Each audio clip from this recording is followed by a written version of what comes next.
నమస్తే తెలుగువారి మనసాక్షి సాక్షి జనపదం కార్యక్రమానికి స్వాగతం। ఈ రోజు మనం జనపదంలో భాగంగా మల్లాపూర్ డివిజన్ లోని నాగలక్ష్మి నగర్ కాలనీకి వచ్చేసాము। ఎక్కడ చూసినా కూడా తాగునీటి సమస్య వెంటాడుతూనే ఉంది। నగరం మొత్తం కూడాను బతకడానికి మంచినీరు ఎంత అవసరం అందరికీ తెలుసు।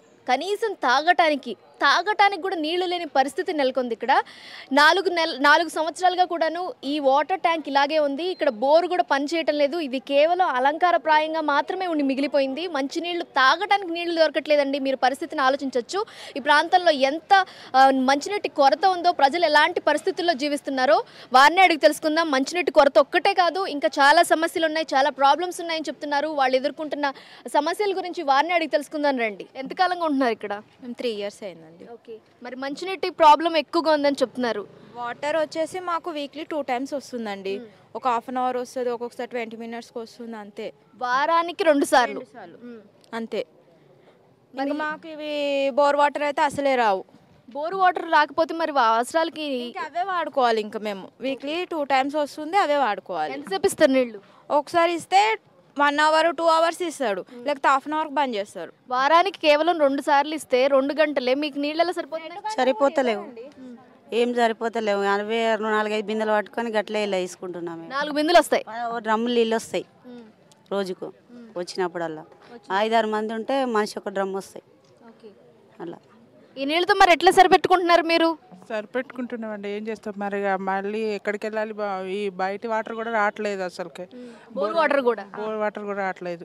ఇక ఉన్న వాళ్ళకి ఇంట్లో బోర్లు ఉంటాయి, లేని వాళ్ళకి లేవు। ఉన్న వాటితో చదువుకోవాలి। బోర్ వేయించుకోవాలంటే లేని పరిస్థితి ఉంటే కనుక వాటితో అడ్జస్ట్ చేసుకోవాలి ఇక। ఈ రోడ్లు కూడా బాగాలేవు, స్ట్రీట్ లైట్లు కూడా బాగాలేవు। అది రోడ్లు వారానికి ఒకసారి కూడా క్లీన్ చేయరు। రోడ్లు కూడా అస్తవ్యస్తంగా ఉన్నాయి, మనం చూస్తున్నాం కదా। అంతేకాదు, ఏమ్మా ఈ మంచినీళ్ళు మీకు ఎంతకాలం నుంచి ఈ ప్రాబ్లం ఉంది మీకు? మాకు చాలా రోజుల నుంచి ఇదే ప్రాబ్లం ఉంటుంది, ఎప్పటికీ ఇదే ప్రాబ్లం। మరి ఎవరికైనా అధికారుల దృష్టికి ఏమైనా తీసుకెళ్లారా? ఎప్పుడు మాకు ఇట్లా అడిగేటోళ్ళు రాలేదు, మేము ముందుకు వెళ్ళాలి। ఎప్పుడన్నా ఆఫీస్ పోయినా పట్టించుకోకపోదురు। ఎలక్షన్స్ అప్పుడు వస్తుంటారుగా? ఎలక్షన్స్ వాళ్ళు వస్తారు, వెళ్ళిపోతారు, వీటి గురించి పట్టించుకోరు। మెయిన్ అసలు ఒక చెత్త డబ్బాలు సరిగ్గా లేవు, ఎక్కడ పడితే అక్కడ చెత్తలు, కరెంటు అసలు కరెంట్ అయినా వర్షం పడితే కథం, అసలు కుండనే ఉండదు ఇక। ఆ స్తంభాలకినా సరిగ్గా లేవు, గాలి దుమారం వస్తే మొత్తం అసలు ఇట్లా మెరుగులు ఇట్లా వచ్చేస్తుంది, భయం అవుతుంది అసలు। అక్కడ సైడ్ అయితే చూడండి, మొత్తం చెట్లు అవన్నీ ఉన్నాయి, ఇళ్ల మీద వైర్లు వెళ్తూ ఉన్నాయి, వెళ్తూ అసలుకి ఇట్లా గాలి దుమారం రాగానే ఫుల్ అసలుకి మొత్తం మెరుగులు మొత్తం కింద పడిపోతాయి, అక్కడ ఇంటి ముంగటనే పడతాయి। చాలా భయం అసలుకి। ఎలక్షన్స్ అప్పుడైతే అన్నీ చేస్తామని ఇంటి ముంగటికి వచ్చి 10 సార్లు ప్రచారం చేస్తారు। అసలుకి ఉత్తప్పుడైతే ఎవరు కనిపించగానే కనిపించరు, ఇంక ఇట్లాంటి వాటికైతే అసలు కనిపించరు ఇక। తర్వాత రాలా, ఇంకా రారే అసలు ఇక వాళ్ళకి। ఇంకా తాగడానికి మరి నీళ్ళ సంగతి ఏంటి, ఏం చేస్తున్నారు? అవి నల్ల నీళ్ళగా సరిపించుకుంటున్నాం మేడం, బయటకని తెచ్చుకుంటాము। బయట ఎక్కడి నుంచి తెచ్చుకుంటారు? అంటే ట్యాంక్ లీటర్ వస్తాడు, నీళ్ళు పట్టుకుంటాం, అయ్యే సరిపించుకుంటాం మంచిగా। మొత్తం కలిసి అక్కడ ఒకటే చెత్త డబ్బు ఉందండి, ఆ చెత్త డబ్బు ఒక్కటే పొద్దున్న నుంచి సాయంత్రం వరకు ఫుల్ నిండిపోతుంది అసలు। అక్కడ వాసన రోజులోనే నిండిపోద్ది, అసలు సాయంత్రం వరకు నిండిపోతుంది।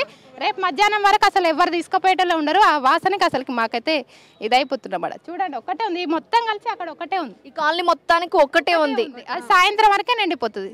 చాలా అసలుకి ఎంత ఘోరంగా ఉందంటే అంత స్మెల్కు మాకు పిల్లలకు జ్వరాలు, అసలుకి మస్తు ఘోరంగా ఉంది ఇక్కడ, భయంకరమైన స్మెల్ వస్తుంది। మరి జీహెచ్ఎంసీ వాళ్ళు వస్తున్నారు అసలు? ఎవరు రావట్లేదు। యాప చెట్టు, ఈ బజార్ది చెట్టు ఉంది కదా, పందిరి మీద ఉంది, వైర్లు కరెంటు వైర్లు ఉన్నాయి, చెట్టు ఉంది। వానకాలం గాలి ద్వారా వచ్చినప్పుడు బరబరా అంటే చిన్నపిల్లలు ఉండరు, మంటలు వస్తుంటాయా? మంటలు వస్తుంటాయి। కనీసం మేము కొట్టించుకుంటామంటే కూడా కరెంటు గురించి ఎవరు పట్టించుకుంటారు లేరు మాకు। చెట్టు కొట్టించుకుంటానన్నా ఊరుకోట్లా? ఊరుకున్నాడు కాదు, వచ్చేటోళ్ళే లేరు। మేము కొట్టించుకుంటామంటే కరెంట్ బంద్ చేపి పర్మిషన్ తీసుకురావాలంటే మేము పర్మిషన్ తెచ్చి కొట్టాలంటారు మమ్మల్ని, అందుకే కొట్టనిస్తలే। పిల్లలు అడిగి పోతే మాకు భయం అవుతుంది, ఆడ కింద ఇట్లా చేయి పెడితే ఆంతది పిల్లలకి, అక్కడ ఆడ వైర్లన్నీ మళ్ళీ జగ్ మెరుస్తాయి మాకు అక్కడ వాన కొడితే। మరి ఇలాంటి పరిస్థితుల్లో ఉంటున్నారు కదా, పిల్లలతో కష్టం కదా, వర్షం పడితే మరి ఇబ్బందికర పరిస్థితులు। మరి ఎవరైనా కొంచెం ఏమైనా ఇనిషియేట్ తీసుకొని ఇది సరిచేద్దామని అధికారులు ఎవరైనా వచ్చారా? ఎవరు రారు, మేము చెప్తే కూడా మున్సిపాలిటీ ఆఫీస్కి వెళ్ళి కంప్లైంట్ ఇచ్చాం। కంప్లైంట్ ఇస్తే అగ్రికల్చర్ వాళ్ళకి వెళ్ళి మీరు చెప్పండి అంటారు, అటు ఇటు అయిపోయి చెట్టు కూడా పడిపోయింది ఆల్రెడీ। వీళ్ళ దగ్గరికి వస్తే వాళ్ళ దగ్గరికి వస్తే వీళ్ళు ఆల్రెడీ చెట్టు పడిపోయింది ఒకటి। ఆ రోజు అంటే ఎవరు లేరు, పిల్లలు లేరు, ఏం లేదు, కొంచెం కార్లు డ్యామేజ్ అయ్యాయి అంతే, కానీ కరెంటు తీగల మీద పడి ఇల్లుకి ఏమన్నా అయితే ఎవరు పట్టించుకోరు. ఇప్పుడు ఆల్రెడీ ఒక చెట్టు పడిపోయింది, రెండో చెట్టు పడిపోయింది, ఇప్పుడు 2-3 ఇంకా లైన్గా ఉన్నాయి. చెట్ల మీద ఈ వైర్లు ఇప్పుడు ఈ వైర్లు చెట్ల మీదనే ఉంటాయి. వర్షం రాగానే అవి మెరుస్తాయి. పిల్లలు ఉంటారు, మేము ఉంటాం, ఆడవాళ్ళు ఉంటాం. ఆ కరెంటు తీగలు వాడి ఇళ్ళలో పడితే డ్రైనేజీ ప్రాబ్లం ఉంటుంది. డ్రైనేజ్ ప్రాబ్లం ఏంటి? Main drainage problem. ఎప్పుడు వచ్చిరనుకో వాడు 500 తీసుకొని వెళ్ళడు. తీస్తుంటారా? ఊరికే తీస్తాడు వాడు 500. వాడు ఫ్రీగా వస్తాడు, ఎలా వస్తాడు? కంప్లైంట్ రావాలి, 500 తీసుకొని వెళ్తాడు. ఫ్రీగా అయితే చెయ్యడు. ఎన్నిసార్లు ఇస్తాం? మంత్లీ 500 బాగా చేస్తాడా? చేసినప్పుడు ఒక 1 మంత్ వస్తుంది అంతే. తర్వాత మళ్ళీ 1 మంత్కి 500 కట్టాలి.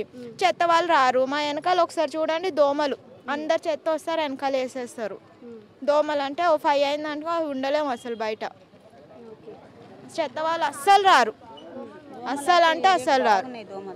ఇంకా మనతో పాటు చాలా మంది ఉన్నారు, వాళ్ళని అడిగి తెలుసుకుందాం. చెత్త కేవలం కరెంటు విషయాలు, మంచినీళ్ళే కాదు, ఇంకా చాలా ప్రాబ్లమ్స్ ఉన్నాయి అంటున్నారు. మెయిన్గా అంటే అదేంటి, దోమల సమస్య ఉంది, ప్లస్ వాటర్ ప్రాబ్లం ఉంది, ప్లస్ దానికి తోడు రోడ్లు కూడా సరిగా లేవు. ఇక డైలీ మనం మెయింటెనెన్స్ జిహెచ్ఎంసీ వాళ్ళు డైలీ వచ్చి ఊడ్చే వాళ్ళు కూడా ఎవరు రారు. ఇక వాళ్ళకి ఏమైనా ఎప్పుడైనా కనిపిస్తే చెప్తే వాళ్ళు చెప్పినప్పుడు మాత్రం 2 రోజులు అట్లా వస్తారు, మళ్ళీ కనిపించరు ఎవరు. దానివల్ల చెత్త అంతా ఇంట్లో ముందే జమ అయిపోతుంది.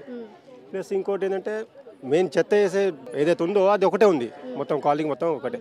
అందరు తీసుకెళ్ళి వాళ్ళు వేసారు, నిండిపోతుంది. అది నిండిపోయిన తర్వాత మళ్ళీ దాన్ని రీప్లేస్ చేయరు, అది తీసేదానికి రారు, డిలే అయిపోతుంది.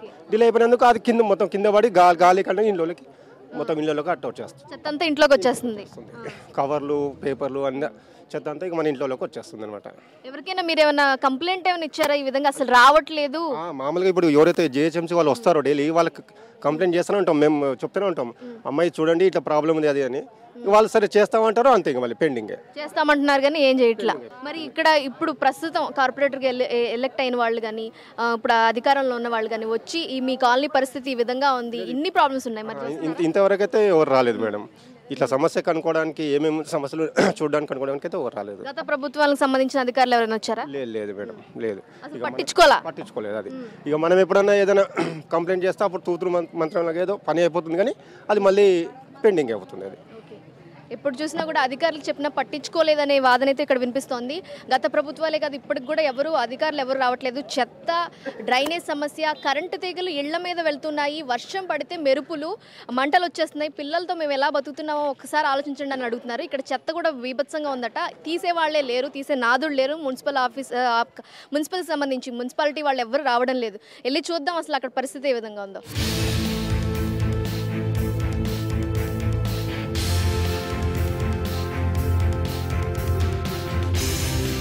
చూస్తున్నాం కదా, మనం చెత్తకుండి దగ్గరే ఉన్నాము. ఈ కాలనీలో మొత్తంగా 200 కుటుంబాలు ఉన్నాయండి. 200 కుటుంబాలకి ఇది ఒక్కటే ఇప్పుడు క్లీన్ చేసినట్టు కనిపిస్తోంది కదా. ఇక్కడ వినాయక చవితికి సంబంధించి అన్నప్రసాద కార్యక్రమాలు జరుగుతూ ఉండటంతో ఇక్కడ వీటిని క్లీన్ చేశారనమాట. ఈ రోజు మాత్రమే క్లీన్ చేశారని చెప్తున్నారు మనకి ఈ కాలనీ వాసులు. ఇప్పుడే క్లీన్ చేస్తేనే సగం నిండిపోయింది ఇది. మరి రోజంతా కూడా 2 రోజుల వరకు 3 రోజుల వరకు రాకపోతే పరిస్థితి ఏంటో ఆలోచించండి. ఇప్పుడు కేవలం ఏదో కార్యక్రమాలు ఉండడం వల్ల క్లీన్ చేశారని చెప్తున్నారు. వీళ్ళని అడిగి తెలుసుకుందాం. ఈ కాలనీ మొత్తానికి ఒకే ఒక చెత్తకుండిని ఏర్పాటు చేశారు, వాళ్ళు రారు రెగ్యులర్గా అని చెప్తున్నారు. వినాయక చవితి ఉందని తీసేసిరు. రోజు ఎక్కడ దాకా పడుతుంది, ఇది ఇక్కడ దాకా పడుతుంది, మొత్తం కిందనే నిండిపోయి బయట పడిపోతుంది. మొత్తం బయట ఇక్కడ దాకా వస్తుంది, అక్కడ దాకా పోతుంది, చెట్ల దాకా అక్కడ కూడా వెళ్ళిపోతుంది. అంతా కవర్లు అన్ని కొట్టుకోపోతుంది, వెళ్ళిపోతుంటాయి, గాలికి వెళ్ళి ఆ రోడ్ల మీద పోతుంది, అంతా అక్కడంతా పడుతుంది. ఇళ్ళకి కూడా వస్తాయి, గాలి కొట్టుకొస్తాయి. మళ్ళీ డెంగ్యూ వస్తుంది, జ్వరాలు, డెంగ్యూ ఫీవర్లు వస్తున్నాయి. ఈ దోమలకు బాగా దోమలు ఇవి చెత్త చేయంగా చాలా బీభత్సంగా ఉండటంతో దోమల గురించి మనం అడగక్కర్లేదు. దోమలకు పుట్టినిల్లు అయిపోయింది ఈ కాలనీ. దోమలు బాగా, డెంగ్యూ జ్వరం వచ్చి ఒక్కొక్కరు వారం 15 రోజులు హాస్పిటల్లో ఉన్నారు. అది కొంచెం ఈ చెత్త ఒకటి, ఆ రోడ్లు ఒకటి, కరెంటు ప్రాబ్లం అవన్నీ క్లియర్ అయితేనే బాగుంటుంది. అది చూస్తున్నారు కదా, ఇక్కడ అక్కడ క్లీన్ చేశారని చెప్తున్నారు. పూర్తిగా ఎక్కడ క్లీన్ చేశారు చూడొచ్చు, మన కాళ్ళ దగ్గరే ఉంది. ఇలా సగం పనులు చేస్తా ఉన్నారు. డెంగ్యూ ఫీవర్లు వస్తున్నాయి సిటీలో. డెంగ్యూ ఫీవర్లు నోట్ చేసుకుంటానికి అధికారులు వస్తా ఉన్నారు. మరి ఈ కాలనీకి మాత్రం రాలేదంట. జ్వరమే వచ్చింది, అందరు జ్వరం ఒక్క మా ఇంట్లో జ్వరం లేరు. జ్వరం లేని వాళ్ళు లేకుండా అయిపోయింది. వచ్చి 2 పిల్లలకు ఇంకో తాగుతలేదు. నార్మల్ గా అధికారులు వస్తుంటారు కదమ్మా, నగరంలో డెంగ్యూ ఫీవర్లు ఎన్నెన్ని ఉన్నాయి, ఎన్ని నోటీస్ అయ్యాయని చెప్పి. అలా మీ కాలనీకి ఎవరైనా వచ్చారు? ఇప్పుడు డెంగ్యూ కేసులు ఉన్నాయి. ఎవరు రాలేదు, ఎవరు చెప్తావు? మీ కాలనీకి మాత్రం రావట్లే. ఇక్కడ డెంగ్యూ ఫీవర్ కేసులు ఉన్నాయని చెప్పేసి అసలు ఇక్కడికి రావడమే మానేశారు అధికారులు. అది నమోదు చేసుకోవడానికి కూడా రావట్లా. మీరు చెప్పండి అమ్మా, ఇంకా ఫీవర్లు కూడా బాగా వస్తున్నాయని చెప్తున్నారు ఈ చెత్తకు సంబంధించి. బాగానే వస్తున్నాయి మేడం. అడ్డగోలుగా పోసిపోతారు, బండ్ల మీద పోతుంటే ఇట్లా ఇసిరేసిపోతారు, దగ్గర చెత్తకుని లేయరు, ఎటు పడితే అటు వారేసిపోతారు. గాలి వచ్చిందంటే వాసన వస్తుంది, తలకాయ నొప్పి లేస్తుంది, మాకు ఉండలేకపోతున్నాం. చాలా భయంకరమైన స్మెల్ అండి నిజంగా. మేడం 4 స్ట్రీట్లు ఉన్నాయి ఇక్కడ, ఈ కాలనీకి 4 స్ట్రీట్లు ఉన్నాయి. ఒక్కటే బాక్స్ ఉంది, అది టెంపరరీ పెట్టిరు. ఈ ఏదైతే మున్సిపల్ బాక్సులు ఏవైతున్నాయో ఒక స్ట్రీట్కి ఒక బాక్స్ పెడితే కాలనీకి సరిపోతుంది. ఎందుకంటే ఎక్కువ కాకుండా మళ్ళీ ఎక్కువ అయినా కానీ కింద పడిపోకుండా ఉంటుంది, రోడ్ల మీద రాకుండా ఉంటుంది. అందుకే 4 స్ట్రీట్లు ఉన్నాయి ఈ కాలనీకి. స్ట్రీట్కి ఒక బాక్స్ ఉన్నా మాకు సరిపోతుంది. ఆల్రెడీ కార్పొరేటర్ గారు మాకు హామీ ఇచ్చిర్రు, కంపల్సరీ ఏర్పాటు చేస్తామని చెప్పారు. కాకపోతే మీకు చెప్పేది ఏంటంటే మాకున్న సమస్య ఈ డెంగ్యూ కానీ ఈ రోగాలు కానీ ఇవన్నీ చేయాలంటే మెయిన్ ఈ చెత్త చెదారం. దీనంతా కింద పడేయడం వల్ల మళ్ళీ పందులు, ఈ కుక్కలు, దీనివల్ల మాకు ఇబ్బంది అవుతుంది. చాలా కాలనీలో కుక్కలు అయితే ఫుల్. ఆ కుక్కలు పిల్లలు బయటికి రావడానికి భయం అవుతుంది. కరుస్తే ఏమైతే అని సాయంత్రం కాగానే ఇక్కడ మొత్తం జమ అయిపోతాయి. కుక్కలు విపరీతంగా ఉన్నాయి, చాలా ఉన్నాయి కుక్కలు. పొంటి చాలా దోమలు, చిన్న పిల్లలు ఉన్నారు, చెత్త అక్కడ తల్లిపోతున్నారు మేడం. ఇంటి పక్కనే చెత్త, ఇంటి పక్కనే మేడం. చెప్పినా కూడా ఎవరు వినిపించుకుంటలేరు. డాగ్స్ సంబంధించింది కూడా మేము అధికారులకు ఎన్నిసార్లు ఫిర్యాదు చేసినా కానీ ఏ రోజు కూడా వాళ్ళు వచ్చింది లేదు. ఎందుకంటే వాళ్ళు ఎక్కడెక్కడో తిరగాలంటే వచ్చింది లేదు. ఆ కుక్కలని ఎన్ని ప్రాబ్లమ్, స్కూల్కి పోవాలంటే. నగరంలో నిజంగా కుక్కలు కరిచి పసిపిల్లలు చనిపోయిన పరిస్థితులు కూడా చూసాం. ఇప్పటికీ కూడా అధికారుల్లో చలనం రాలేదు అనడానికి ఇదే నిదర్శనం. వీధుల్లో విపరీతమైన కుక్కలు, పిల్లలతో ఇబ్బంది పడుతున్నాం, భయం వేస్తుంది మాకు స్కూల్కి పంపించాలంటే అని చెప్పి. మున్సిపాలిటీ వాళ్ళు వస్తున్నారా మరి? రావట్లేదు మేడం. ఎన్నిసార్లు కంప్లైంట్ చేస్తాం మేడం, ఎన్నిసార్లు చేసినా కానీ పంపిస్తున్నామంటారు. ఏ అధికారి కూడా ఇక్కడ రాడు. వచ్చినామంటారు, మా వాళ్ళని పంపిస్తున్నామంటారు లేరు. స్కూల్కి వెళ్ళాలంటే చిన్న చిన్న పిల్లలు వెళ్ళాలంటే చాలా మందిని కరిచినాయి. కాలేజీకి వెళ్ళే పిల్లలు కానీ, డ్యూటీకి వెళ్ళాలి కానీ, మహిళలు కానీ చాలా ఇబ్బంది పడుతున్నారు. ఇప్పటికీ కరిచే అని చెప్తున్నారు. ఏంటి మరి పగలేనా లేకపోతే రాత్రులేనా? పగలు కూడా పగలు మేడం. ప్రతి రోజు ఒక 2-3కి వాస్తవానికి కరుస్తూనే ఉన్నాయి. స్పందిస్తలేరు మున్సిపాలిటీ వాళ్ళు, జిహెచ్ఎంసీలు. ఎవరు వస్తున్నా అంటున్నారు, ఈ గల్లీకి వస్తున్నారు, ఆ గల్లీకి వెళ్ళిపోతున్నారు. ఏరియా అంటే ఇప్పటికే 2-3 కరిచిపోయి భయంకరమైన పరిస్థితి. రోజుకి కరుస్తూనే ఉంటాయి, పగలు రాత్రులు. లైట్లు లేవు, నైట్ లేనందుకు ఇంకా ఇబ్బంది ఎక్కువ, చాలా ఇబ్బంది. పొద్దున పూటనే ఈ బాధలు ఉన్నాయంటే రాత్రి పూట స్ట్రీట్ లైట్ల ప్రాబ్లం. ఆ స్ట్రీట్ లైట్ల లేనందుకు రాత్రి పూట కూడా చాలా ఇబ్బంది. చీకట్ల బయటికి వెళ్ళాలంటే కూడా కష్టం అయిపోయింది. ఆడపిల్లలు కానీ, షాప్లకు వెళ్ళాలంటే మహిళలు కానీ. వీధి లైట్లు కూడా సరిగ్గా లేవు. అది కూడా మీ సాక్షితో టీవీ ద్వారా మేము విన్నవించేది ఏంటంటే ఇట్లాంటి సమస్యలు మీరు అధికారుల దృష్టి తీసుకెళ్ళి ఖచ్చితంగా మేము ప్రభుత్వం దృష్టి తీసుకెళ్తామండి. మరి ఇప్పుడు కుక్కలు ఈ విధంగా ఉన్నాయి, పిల్లలకి ఇబ్బందిగా ఉంది, పంపించడానికి కూడా బయటికి అని చెప్తున్నారు. ఇంతవరకు ఎవరైనా వచ్చారా పట్టుకోవడానికి? మున్సిపల్ వాళ్ళు ఎవరు రాలేదు ఇంతవరకు, పట్టించుకున్న వాళ్ళే లేరు ఈ కాలనీ వాళ్ళకు. అసలు లైట్స్ ఏమి చాలా ఇబ్బందిగా ఉంది. నైట్ మాత్రం మొత్తం ఒక 20-30 కుక్కలు ఇక్కడ వచ్చి మొత్తం పందులు కూడా ఉన్నాయి. పందులు వెనక సైడ్లో ఉన్నాయి. ఇంటి వెనకే పందులు చాలా ఘోరమైన దోమలు. చెత్తకి డెంగ్యూ ఫీవర్లు చాలా అన్నట్టు పందులు కూడా ఉన్నాయండి. రకరకాల జబ్బులకి ఇక్కడ ఆస్కారం అన్నమాట, ఆవాసం కల్పించినట్టుంది పరిస్థితులు ఇక్కడ. చాలా ఘోరమైన పరిస్థితి ఇక్కడ. డెంగ్యూ చాలా వాళ్ళకు వచ్చింది, పిల్లలకి, పెద్దవాళ్ళకి చాలా ప్రాబ్లమ్స్ చాలా ఉన్నాయి ఇక్కడ. ఈ కాలనీ వాళ్ళకు వచ్చి పట్టించుకున్న నాదుడే లేడు ఇక్కడ. అసలు ఏంటి ఈ ప్రాబ్లం అనేది మాకు అసలు అర్థం కావట్లేదు.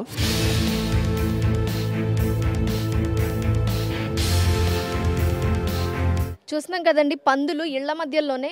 అసలు బీభత్సమైన స్మెల్ అండి, భయంకరంగా ఉంది. ఇదేమన్నా సువాసన పీల్చుకోవడానికి హాయిగా మన ఇళ్ల మధ్యలో పెట్టారని చెప్పి అనుకోవడానికి భరించలేని వాసన నిజంగా చూడలేకపోతున్నాము. ఇలాంటి పరిస్థితుల్లో వీళ్ళు ఉంటున్నారు, పందులు ఇళ్ల మధ్యలో పెట్టుకొని. వాటి అరుపులు, సౌండ్లు ఇళ్ల మధ్యలో ఎందుకు ఉంటున్నాయి, వీళ్ళు ఇంకా ఎలాంటి ప్రాబ్లమ్స్ ఫేస్ చేస్తున్నారు అడుగుదాము. ఏంటమ్మా ఎలా ఉంది? మాకైతే పందులు ఈ చెత్తతోనైతే నరకం అండి. ఎందుకని ఇళ్ల మధ్యలో ఉంటున్నాయి? అక్కడ ఇక్కడ కాలనీ మొత్తం ఒకటే చెత్త బుట్ట అండి. అది సాయంత్రం అయ్యేసరికి నిండిపోతుంది. అక్కడ నిండిపోగానే ఇక్కడ వచ్చి పడేస్తారు అందరూ. పడేగానే పందులు వచ్చేస్తాయి. పందులు రాగానే మాకు జ్వరాలు. ఇంట్లో ఎన్ని ఫ్యామిలీస్ ఉంటే అన్ని ఫ్యామిలీస్ జ్వరాలు. తర్వాత వాటర్ ప్రాబ్లము. ఈ చెత్త అయితే ఎవరు తీసుకెళ్లారు. అక్కడ చెత్త ఉంది, మళ్ళీ ఇక్కడ కూడా ఏంటి? అక్కడ నిండిపోతే ఏం చేస్తారండి? రోడ్ల పైన వేసేటోళ్ళు రోడ్ల పైన వేస్తారు, లేకపోతే ఇక్కడ వచ్చి వేస్తారు. అక్కడ నిండిపోతే చెత్త అంతా కూడా తీసుకొచ్చి ఇక్కడ వేసేస్తున్నారు. ఈ చెత్త మూలన పందులు ఇక్కడ ఉండిపోతున్నాయి. అంటే తీసుకెళ్తారు, ఇక్కడ వచ్చి మాత్రం ఎవరు ముట్టారు. అసలు ఇక్కడైతే మాకు సంబంధమే లేదనేస్తారు జిహెచ్ఎంసీ వాళ్ళు. ఎవరు పట్టించుకోకపోవడం వల్ల పూర్తిగా కూడాను పందులు వచ్చేస్తున్నాయి. వీటికి ఆవాసంగా మారిపోయింది. ఫీవర్లు వచ్చాయి మాకు, మా పిల్లలకి అందరికన్నా. ఇంట్లో మొత్తానికి జ్వరాలు వచ్చాయి. దీనివల్లే వచ్చాయి. మరి ఇక పొద్దున్న మందులు మింగడు, సాయంత్రం హాస్పిటల్ పోవడం, ఇదే పరిస్థితి. ఇంటిల్లి పాదికి జ్వరాలు. అవును. ఈ పరిస్థితి వల్ల ఈ ఇళ్ల మధ్యలో పందులు సాయంత్రం 5-6 అయ్యింది అనుకోండి, ఒకటే గోల. పిల్లలు భయపడుతున్నారు ఆ లొల్లికి. ఇవి అరుస్తుంటాయి, అరుస్తున్నా కొద్ది. ఇవి అరగగానే కుక్కలు అరుస్తాయి. ఇంక ఇవి అరుపులు అవి అరుపులు. అసలు పడుకోవడానికి కూడా అసలు ఎంత అరుపులు అనుకో, ఎంత ఎలా కొడతామండి. ఏమన్నా ఎవరైనా పెంచుకుంటున్నారా లేకపోతే పెంచుకోవడం ఏం లేవు. అవి రోడ్డు మీద కుక్కలైనా పందులైనా ఏవైనా ఇక్కడ చెత్త ఉంటుంది, వచ్చేస్తాయి, ఇక్కడే ఉంటాయి. చూస్తున్నారు కదా ఎన్ని పందులు. ఎవ్వరు పట్టించుకోరు. ఒకరు మీరు వచ్చారు కాబట్టి అడుగుతున్నారు, కానీ ఇప్పటి వరకు ఎవరు అడగలేరు కూడా అడగలేరు. ఇంతవరకు కనీసం ఎవరు వచ్చిన పాపాను కూడా పోలేదు. ఇక్కడ చెత్త తీయకపోవటం వల్ల ఇక్కడ పందులకి చక్కగా నివాస గృహంలాగా మారిపోయింది. ఇక్కడే ఉండిపోతున్నాయి ఎన్నో సంవత్సరాల మట్టి. తీసే పరిస్థితే లేదు, వాటిని తొలగించే నాదుడే లేడని చెప్తున్నారు. ఈ రాత్రి అయితే భయంకరమైన అరుపులు, దారుణమైన స్మెల్, భరించలేని పరిస్థితి. ఫీవర్లు వచ్చి జ్వరాలు వచ్చి హాస్పిటల్లో పడకలేసిన రోజులు కూడా ఉన్నాయని చెప్తున్నారు. ఇది ఇక్కడ పరిస్థితి. మరి వీటికి సంబంధించి మనతో పాటు ఉన్న కార్పొరేటర్ ఏం చెప్తారో వారిని అడిగి తెలుసుకుందాం. ప్రజలు ఇన్ని సమస్యలు చెప్తున్నారు కదా ఈ కాలనీకి సంబంధించి. మనతో పాటు ఈ మల్లాపూర్ డివిజన్కి సంబంధించి కార్పొరేటర్గా ఎన్నికైన దేవేందర్ రెడ్డి గారు ఉన్నారు. ఆయన్ని అడిగి తెలుసుకుందాం మీ సమస్యల గురించి, ఆయన ఏం మాట్లాడతారో, ఎలా పరిష్కరిస్తారు. నమస్తే అండి. మరి ఇన్ని ప్రాబ్లమ్స్ చెప్తున్నారు, మీరు కూడా చూస్తున్నారు ఇక్కడ ఒక్క చెత్త డబ్బా ఉంది, మీ వెనక కరెంటు తీగలేమో కనిపిస్తూ ఉన్నాయి, ఇళ్ల మీద వాలిపోయి. మరి మీరు ఏం చేయాలనుకుంటున్నారు, వీళ్ళకి ఎలాంటి సొల్యూషన్ చూపిస్తారు? ఈరోజు కరెంటు తీగలది ఇప్పుడే చెప్పారు ప్రజెంట్గా. ఇప్పుడు మీరు మాట్లాడుతున్న ఏఈ గారికి ఫోన్ చేసిన ఒక వారం రోజుల లోపలనే తీపిస్తున్నారు. పాత ఏఈ గారికి వీళ్ళని కూడా స్థానికులను కూడా ఆరాధిస్తే గత ఏఈ గారికి ఇచ్చినట్టు కంప్లైంట్. ఇప్పుడున్న ఏఈ గారికి కంప్లైంట్ ఇవ్వలేదు. ఇప్పుడు ఉన్న ఏఈ గారు ఎమ్మటే దాన్ని వారం రోజుల లోపల మార్పిస్తేందుకు చర్యలు తీసుకుంటున్నారు. ఎన్నో సంవత్సరాల నుంచి మేము ఇక్కడ వాటర్ ప్రాబ్లం ఫేస్ చేస్తున్నాము, అధికారులకు చెప్పినా కూడా వాళ్ళు పట్టించుకోవట్లేదు. వీళ్ళ దగ్గరికి వెళ్తే వాళ్ళ దగ్గరికి వెళ్తే వీళ్ళకి చెప్పండి అని చెప్తున్నారు. మరి మీరు ఏం చెప్తారు? కరెక్ట్గా ఏ విధంగా హామీ ఇస్తారు వీళ్ళు నమ్మకం కలిగేటట్టు? అధికారుల మీద నమ్మకం పూర్తిగా పోయిన పరిస్థితి ప్రజలకు ఇప్పుడు. అది వాస్తవమే. గత ప్రభుత్వాల వల్ల నెగ్లెన్సీ వల్ల ఇట్లా జరిగిన వాస్తవం. ఇదే విధంగా మన ప్రభుత్వం వచ్చిన ఎమ్మటే ఇక్కడ ట్యాంక్ కావాలని అప్పుడు నేను కార్పొరేటర్ కాకముందు నుంచే శాంక్షన్ చేపించేసి 4 కోట్ల నరతోని పెద్ద ట్యాంక్ అవుతుంది. ఆ మంజీరా ట్యాంక్ కంప్లీట్ అయిన వెంటనే దాంతోపాటే 12 కోట్ల వ్యయంతో పైప్ లైన్లు కూడా ఉన్నాయి. ఆ పైప్ లైన్ కంప్లీట్ అయ్యే లోపల ఒక 1 ఇయర్ లోపల, ఒక 6 నెలల నుంచి 1 ఇయర్ మధ్యలోనే ఇలా నీళ్ళ ప్రాబ్లం, ఒక మంజీరా వాటరే ఇంటికి ఒక 5-6 గంటలు డైలీ వచ్చే పరిస్థితికి అతి త్వరలోనే తీసుకురాబోతున్నాం. ఇప్పుడు వారానికి ఒక 2 గంటలు ఇస్తున్నారంట. మరి ఈ ప్రాబ్లం ఇప్పుడు వారానికి 2 గంటలు నేను రాకముందుకుండే కొంత వేరే ఏదో ఒకటి ఎప్పుడో ఒకసారి వచ్చిన దానికి ఏదో టెక్నికల్ ప్రాబ్లం అని చెప్పొచ్చు, కానీ దాదాపు 3-4 రోజులకు వస్తుంది. ప్రతి కాలనీ కూడా నేను కూడా ఉమాపతి గారు ఏఈ గారిని ఇక్కడ తీసుకొని కూడా తిరుగుతున్న వాటర్ ఏఈని. ఎక్కడెక్కడ సమస్యలు ఉన్నాయి అక్కడక్కడ వాల్స్ మార్చి ఇక్కడ ఇంప్రూవ్మెంట్ ఎక్కడ వాల్స్ మార్చి ఇంప్రూవ్మెంట్ చేసి అన్నిటికీ సొల్యూషన్ ఏంటంటే ఎవరి ఇల్లుకు వాళ్ళు గతంలో రబ్బర్ పైపులు ఇష్టం వచ్చినట్టు ఏ టైపు ఆ టైపు ఎవరికి అనుకూలంగా అలా అస్తవ్యస్తంగా వాటర్ లైన్ సిస్టమ్ ఉన్నది. దాని అంతా స్టెబిలిటీ చేయనీకే ఈరోజు మనం ఈ ఓన్లీ వాటర్కి దాదాపుగా 20 కోట్లు ఓన్లీ మల్లాపూర్ డివిజన్కే ఖర్చు పెడుతున్నాం. అది శాంక్షన్ కూడా అయింది. అది ఆటోమేటిక్గా అండి వాటర్ సమస్య చాలా తీవ్రంగా ఉంది కాబట్టి ఈ మాత్రం ఖర్చు అవుతుంది. ఆ టైప్ అవుతుంది కాబట్టి ఆ తీవ్రంగా ఇప్పుడు దాదాపుగా 40 కాలనీలు ఉన్నాయి. 40 కాలనీలలో కూడా ప్రతి ఒక్కటి సమస్యను దగ్గర నుండి కూడా ఏదన్నా చిన్నది కూడా వార్డ్ ఆఫీస్కి మనకు వచ్చిన వెంబటే సమస్య తీర్చడానికి మనం కూడా ప్రయత్నం చేస్తున్నాం. ఒకటొకటి తీర్చుకుంటూ వస్తున్నాం. ఇప్పుడు 6 months అయింది మేము కూడా వచ్చేసి. అంతలోనే ఇప్పుడు వీళ్ళకి కూడా పెద్ద రోడ్డు వాస్తవానికి వచ్చి ఇప్పుడు ఒక 5-6 ఇళ్ళకు ఈ లైన్కు పెద్ద దుమ్ము పట్టుకొని వచ్చేది. ఆ రోడ్డు సమస్య ఒకటి ఈరోజే మేయర్ గారు వచ్చి కూడా ఆ రోడ్డు సమస్య చూసారా 1,11,00,000 శంకుస్థాపన కాదు ప్రారంభోత్సవం అయింది. ఈరోజే ప్రారంభోత్సవం కూడా జరిగింది. ఒకటొకటిగా మనం కాలనీ సమస్యలు ఆటోమేటిక్గా 2 years లోపలనే ఏ సమస్య కూడా లేకుండా కూడా మనం చేసేస్తాం.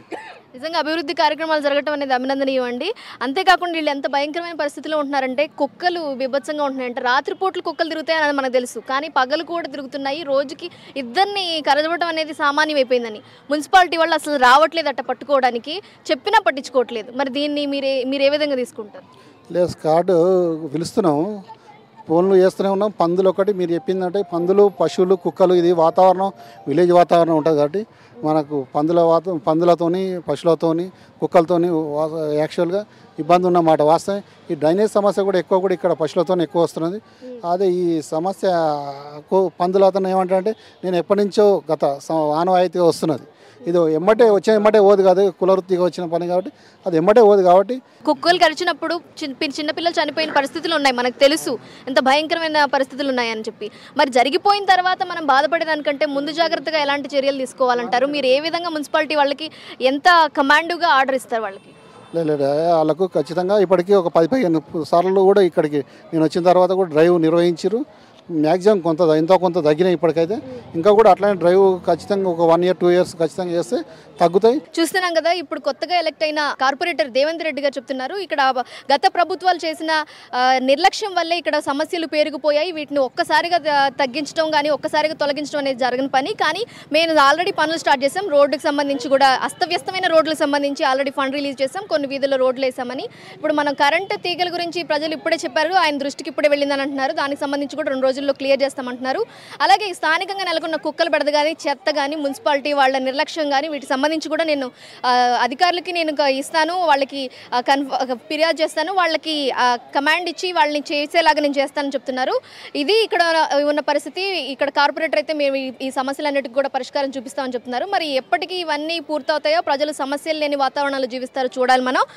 ఇది వారం జనపదం కార్యక్రమం. ఇక్కడ మల్లాపూర్ డివిజన్ నుంచి నాగలక్ష్మి నగర్ కాలనీ నుంచి మరో వారం మరో డివిజన్ నుంచి కలుద్దాం జనపదం కార్యక్రమాల్లో. Stay tuned.